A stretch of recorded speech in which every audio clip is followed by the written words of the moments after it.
हमने घर में बैठ के नवाज शरीफ साहब की रिपोर्ट्स बनाई थी प्लेटलेट्स की। मैंने तो काबीना में बात की हुई है कामरान शाह साहब, मैं कोई टीवी पे थोड़ी पहली तो बात कर रहा हूँ।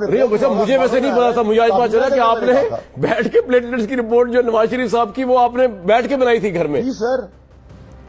ये फैसल वाडा थे कामरान शाहिद के प्रोग्राम ऑन द फ्रंट में।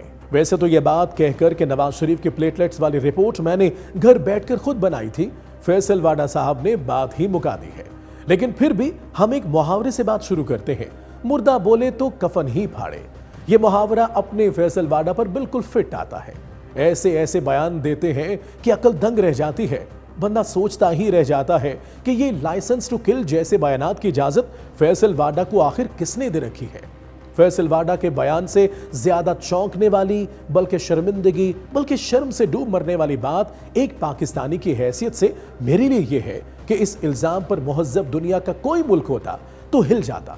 फैसल वाडा ने सिस्टम को गाली दी है, हमारे निजाम इंसाफ को गाली दी है, इमरान और उसकी हुकूमत को गाली दी है और सारी की सारी नवाज शरीफ फैमिली को गाली दी है। सबके सबको 2 नंबर फ्रॉडिये नौसरबाज करार दिया है। लेकिन हराम है कि कोई एक लफ्ज भी बोले। बताइए हमें कि फैसल वाडा झूठ बोल रहा है, प्लेटलेट्स वाली रिपोर्ट बिल्कुल जेन्युइन है। लेकिन नहीं, कोई नहीं बोलेगा, ना मरीज, ना उसके डॉक्टर, ना उसके लवाहिकीन, ना अंदर करने वाले, ना बाहर भेजने वाले और ना वापस बुलाने वाले। वाडा साहब के इल्जामात पर चुप रहने के लिए बड़े ज़र्फ की जरूरत है या इसकी वजह बेबसी है। लेकिन ऐसी भी क्या बेबसी है कि इतना बड़ा लीडर रोज अपने ही बनाए हुए सेनेटर से गालियां सुनता है लेकिन चू नहीं करता।